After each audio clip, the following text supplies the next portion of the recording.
wondering how I got into this mix. You want me to film it? So last year I did a 48-city, 9-week tour of the United States, and it was called the Decentralize Your Life Tour, and I'm going to share some of the ideas with you guys. It's centered around, when I say decentralized, I'm talking about opting out from the centralized food production systems, localizing food production, talking about decentralizing our education, using the power of the technology that we have today, the internet, and the decentralized nature of it, to use websites like edx.org, edx.org, where you can learn college-level university classes for free, no reason to go into debt. Just looking at every single area of your life and asking how you can unplug and opt out of these centralized systems. And obviously currency is a big part of that. I didn't go to school for journalism. I never really had a plan to be a journalist and travel and cover important stories and speak at places like this. I just started out as an activist and moved my way into that. And over the years, people started saying, hey, I see you out there writing, I can pay you to do that. And so I started to get a little bit of extra money on the side being paid as a journalist. And then eventually, someone I worked with by the name of Ben Swan was also very much paying attention to cryptocurrency, as I was in 2012 and 2013, and started to get paid in crypto, specifically Bitcoin at that time. Now I'm pretty diversified. And at the time, I was just trying to survive, so I would just get paid in Bitcoin and immediately cash out, you know, for US dollars, Federal Reserve notes, as they're really known. But now I've been able to fund my travels and live the lifestyle that I want and spread the message that I care about and live by my principles by using these decentralized tools. And my goal is to help give you guys some of these answers, because I've been spending my time in the media room trying to encourage all the other journalists, and if there's any other media out here, please do listen as well, because these tools apply to you, because we need to get away from these centralized systems, specifically the dead stream corporate media, as I like to refer to them, because what they spew is dead, it's dying, it's garbage, it's not anything that's going to bring value.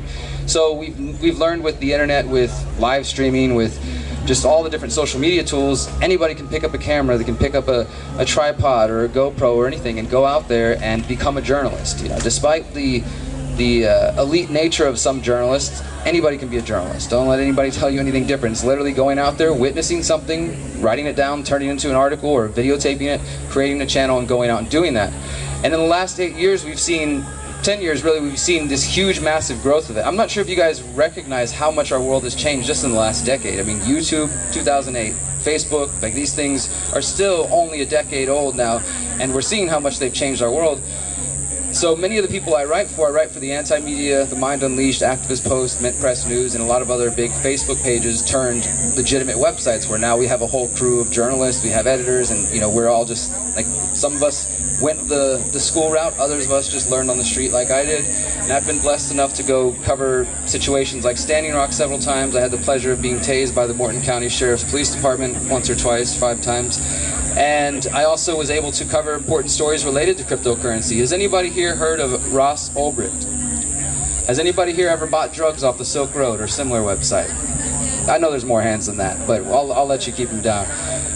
But Ross Ulbricht is a young man. He's the same age as me, 33, born in 1984. Brilliant, brilliant, brilliant mind, who created a website known as the Silk Road that some of you may have heard, which allowed free people to come together and buy whatever they wanted, including illegal, illicit drugs, using cryptocurrencies such as Bitcoin and other cryptos.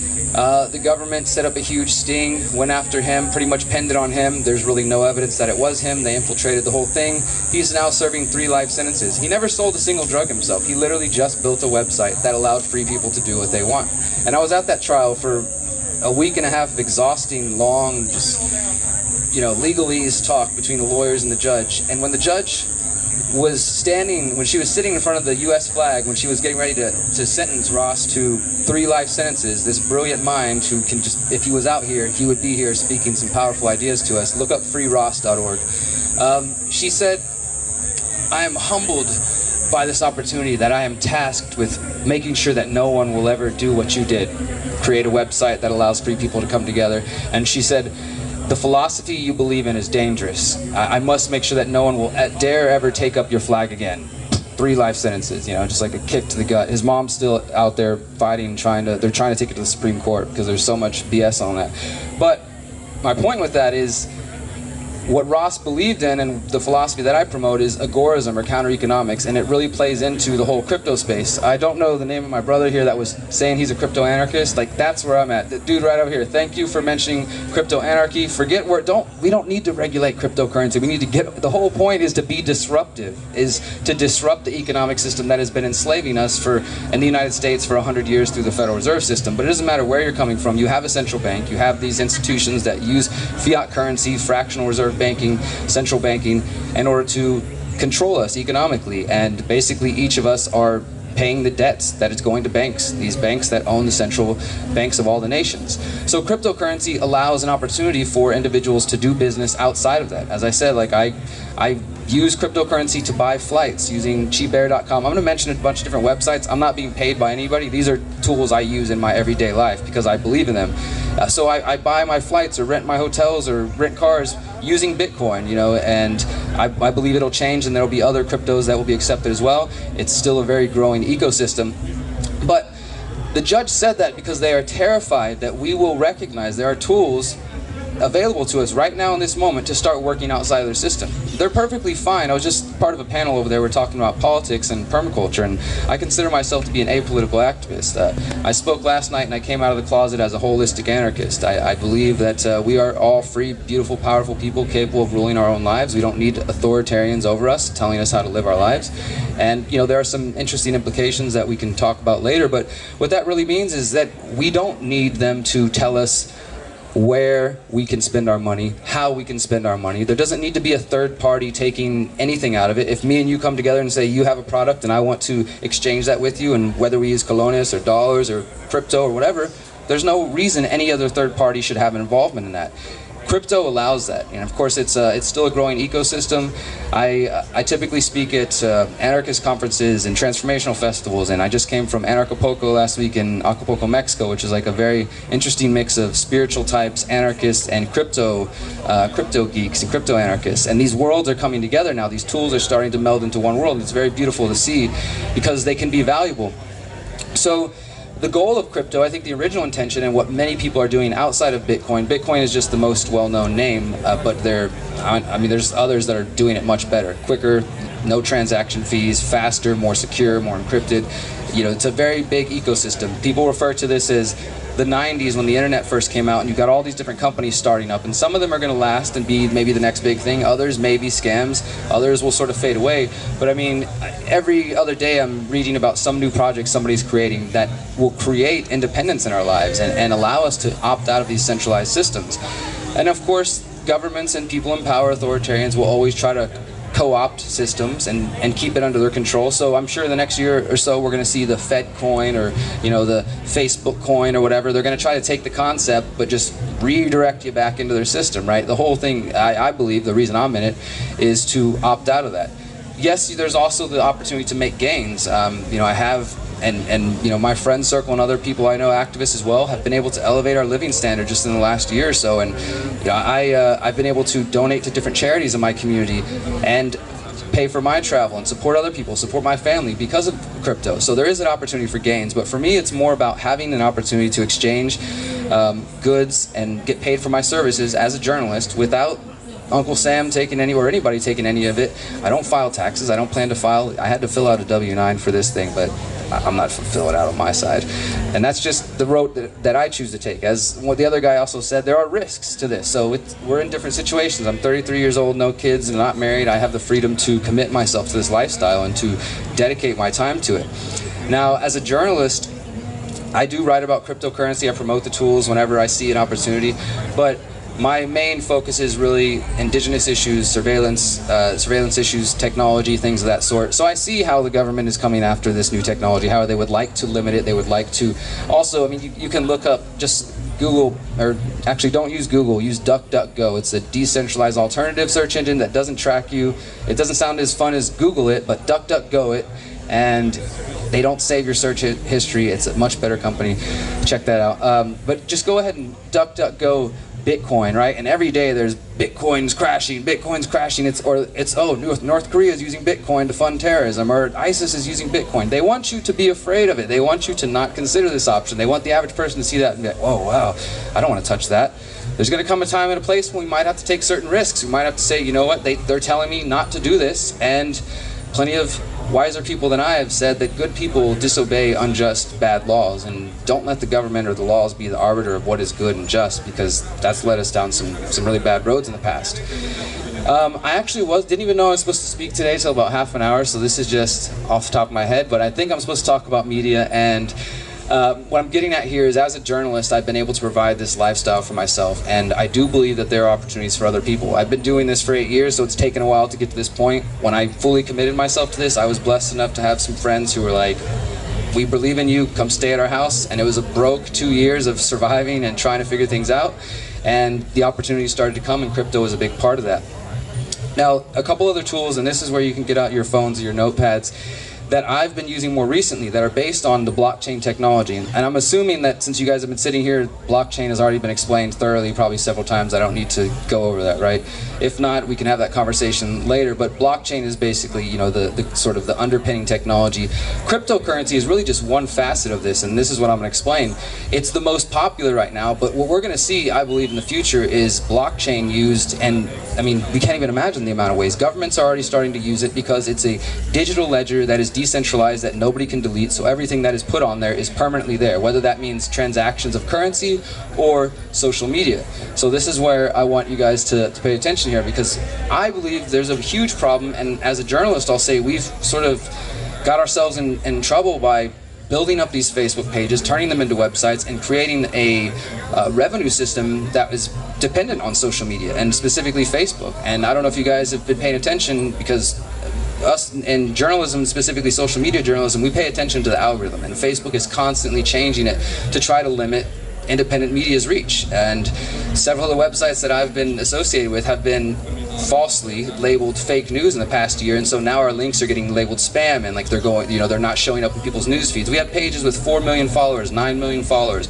and we're getting 10 likes or 10 interactions, when a year ago, 2 years ago, I mean, we were able to reach millions of people, and we still are to some degree. We're just having to find new tricks and new methods to work with this, but ultimately it's a dying system. They want us to pay for reach, they want us to pay for your eyes and ears, and we can't do that. You know, I have journalist friends who are like, man, I might have to go back to a day job now after doing this for 7 or 8 years, because if they can effectively limit your access to our websites via social media, that means there's no ads, there's no eyes on the ads on the website. And the ads, none of us like them. They're ugly, you know, they're Google ads, they're not related to the things we want to promote, but that's how we've been paying ourselves. And there's another problem, dependent on social media, dependent on this old archaic ad-based revenue system. And I think that's what's going out now. So there are now blockchain-based, decentralized, reward-based alternatives. One of them is called Steemit. This is where it starts. This is where your journey starts. Steemit, STEEMIT.com. Who's heard of Steemit? Anybody here? I know there's some people on it. Thank you. Yes, we need to grow the Steemit community. It takes about a week or so to get yourself approved, so go sign up as soon as you got internet access. What it is, you can imagine it as Facebook or Medium, you know, one of these sites where you can blog, right? In the beginning, it was mainly the crypto crowd, you know, really small niche audience. I joined about a year ago.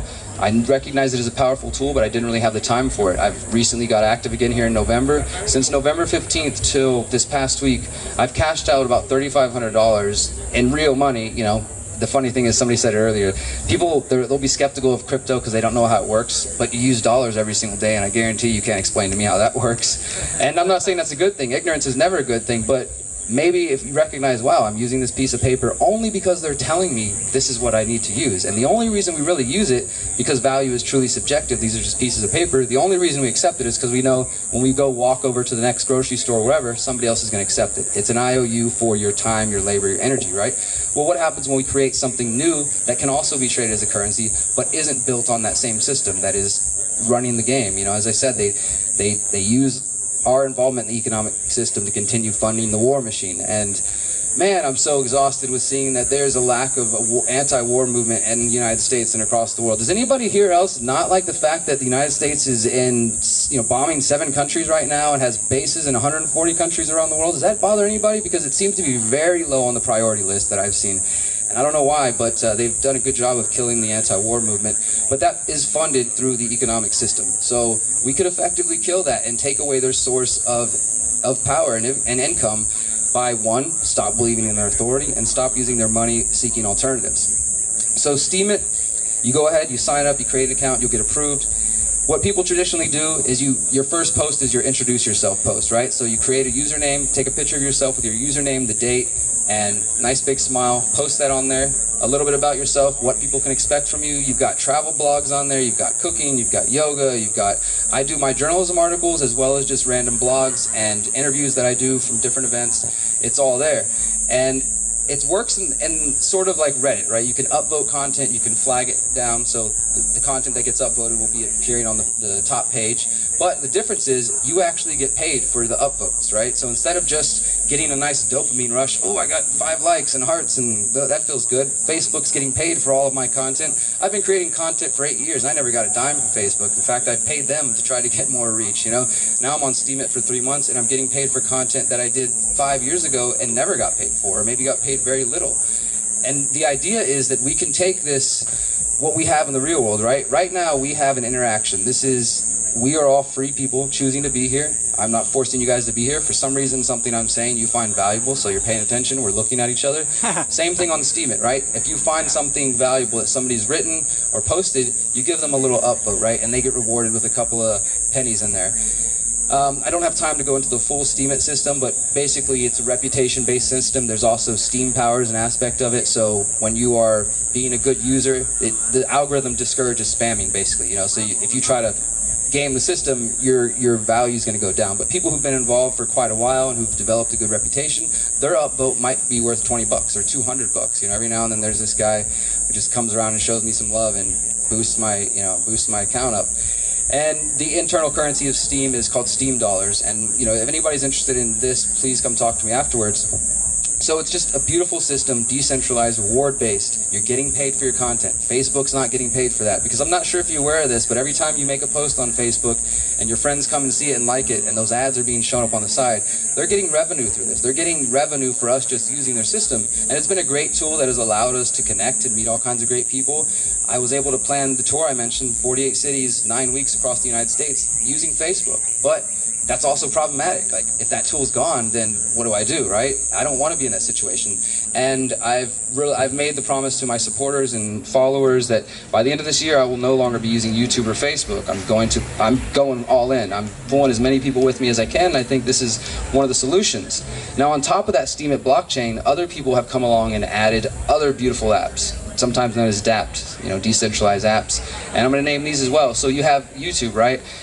If you've ever had a YouTube channel, and especially if you talk about controversial things, political things, more recently they've started to not only censor videos or flag it for different things, copyright violations that are just complete BS, but they'll also demonetize videos. So I have friends who built up their, you know, able to do journalism, do real hard work based on what they get from YouTube.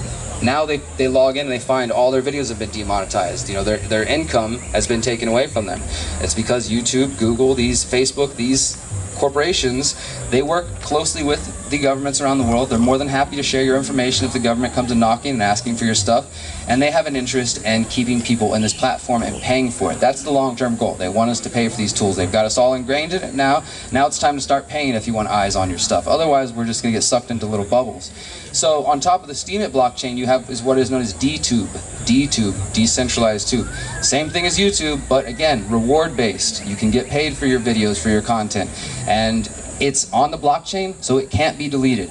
So on Steemit, every comment you ever make, you can go to everybody's page and click on comments, replies, and see everything they've ever said. You can't delete. Once it's posted, it's not going anywhere. Anybody can see it. It's there. There's no CEO Mark Zuckerberg of Steemit. There's no one to take it down. It's completely decentralized. So DTube, that's an alternative to YouTube. What other platforms do we got? Live streaming is a big thing, right? Facebook Live, live stream, again, the same problems. You have DLive.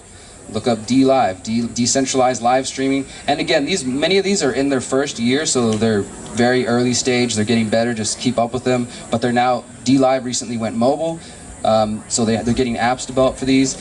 So DTube, DLive, and one that I'm super excited about because I know there's a lot of musicians and content creators. Maybe you're not a writer, but you like to make music or you do podcasts or whatever. dsound.audio, dsound.audio, just like SoundCloud, except for same thing. When people listen to your music, the more plays you get, the more likes and upvotes you get, you're getting paid for that. You don't need a record label, you don't need a manager. Start putting your content out there, getting paid for it. And you can keep that in Steam dollars, or you can cash out and get Bitcoin or other currencies, and then if you want, you can go back to the stinky dollars or colones if you really need it. Because sometimes, you know, I'm working on getting my landlord to start accepting crypto, so I don't have to cash out a little bit every month. That'll be the next step, right? But that's also goes into the whole thing, is as we spread and grow this ecosystem, then everybody here will just be accepting it. Though you go up to their booths and they're like, yeah, I'll take dollars if you want, but you know, I also got all these other 10 cryptos I accept. We'll have all options. So DTube, DLive, DSound, and this one I just found out in the last week that I think man, they're doing so good, these developers. It's called Steep Shot, Steep, S-T-E-E-P, shot.io. This is the decentralized reward-based alternative to Instagram, and it's mobile and desktop. So you can, same thing, pictures, but all you need to do is start a Steemit account. So you start the Steemit account, once you get approved, you can go to these alternative websites, DLive, DSound, Steep Shot, and you just go up there and you have what's called a posting key on your back end of your settings of Steemit, and you just post your Steemit account, and basically it interconnects all those accounts. So you have a Steemit account, you just got to go to DLive and activate your DLive account. Go to Steep Shot and activate your Steep Shot account, and on and on and on. So they're all built on the same blockchain. It cannot be censored. It's decentralized. You can get rewards through that, and you can keep the money in the ecosystem, or you can cash out. And there's, again, more specifics on it. When you post, the first 7 days is when the rewards happen. After 7 days, that's when the rewards stop for each post. If, say, like right now, my account is worth, it's an estimated like $6,000, right? There's some people who have accounts that are hundreds of thousands of dollars, right? So what happens if everybody's like, I want that money now, right? So they start cashing out. The whole system could crash, right? So it's set up that if you choose to liquidate your account, like if I want all that $6,000 right now, which is what it's worth right now. Like a Steam dollar is worth about $4 US. So that's what makes my account worth about $6,000. But if I wanted to liquidate, they would give me 13 installments over, you know, 13, I don't know if it's 13 months or 13 weeks. Does anybody else know that? But I know it's 13 installments once you liquidate. So that means, say it again? 13 weeks, yeah. Oh, what's up, brother? How you doing?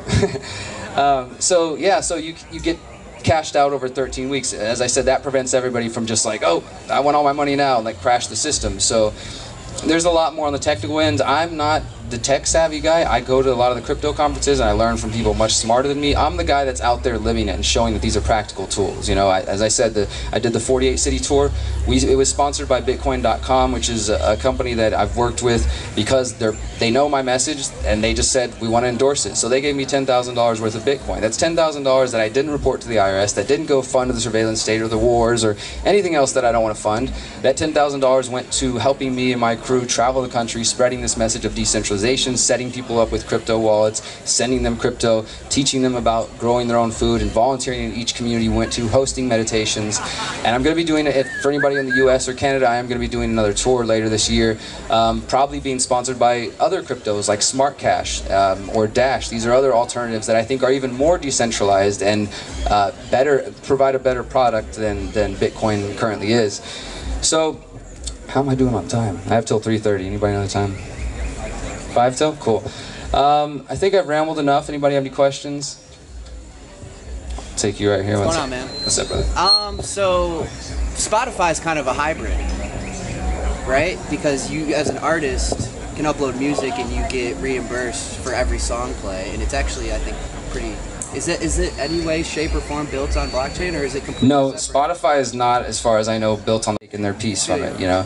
So, I don't know how Spotify works exactly, but I imagine they're probably taking a piece of it. Pay per play. Yeah. And I heard people... And it's fiat currency as well. It's not crypto, right? Exactly. So it's keeping you within that same system. Exactly. But it's like an effort for them to try. There's a lot of tools that are stepping in that direction, exactly. right? I mean, we're not going to get there the first step, right? And that's why even Bitcoin and some of these tools are not perfect. But they're in that direction. And I am trying to just help as many people join the exodus away from these centralized social media platforms, because they're putting us in bubbles, they're keeping us from accessing information, they're limiting the reach of people like myself who are trying to create content and spread awareness about important topics. And whatever you do, if you're an artist, start, you know, put pictures of your art up on Steep Shot. If you've got things to write, I mean, it doesn't, I think that we all have skills, that we all have different things to offer, whether those are, my art is my word and writing, but you know, I have friends who do yoga lessons and they post that on DTube. You know, they post, I mean, anything you want really, whatever it is that your passion is, find a way to put it out there.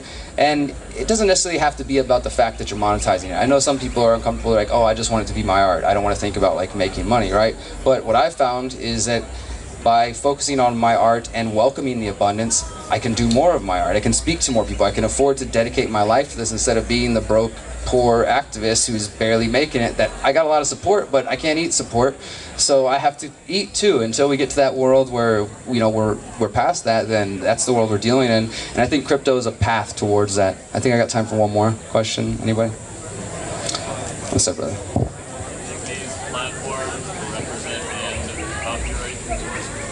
So do these platforms represent the end of copyright enforcement? I think that's going to be an interesting thing, because technically these systems, they're operating on like an honor system, right? No, there's nothing stopping any of us from going to, say, D-Sound and uploading a bunch of Michael Jackson music and then getting rewarded for clicks and cashing out, right? But I think that eventually somebody will probably test that. How is the mainstream system, the legal, like what's a record label going to do once they realize there's some blockchain that we can't just sue or delete and make it go away and people are making money? I don't know. I do think that we could see some interesting times as far as copyrights. I've written books, I've created things, but I don't think I own them. I put them out there, and if you want to take them, steal them, change them, adapt them, share them, that's fine with me. You know, if you can do it better than me, then go for it. And I think that's all the time I got, but I always end with a positive affirmation, and I'd like to do that. If you guys can hear me, take a deep breath with me. And if you feel inclined, please repeat after me. I am powerful.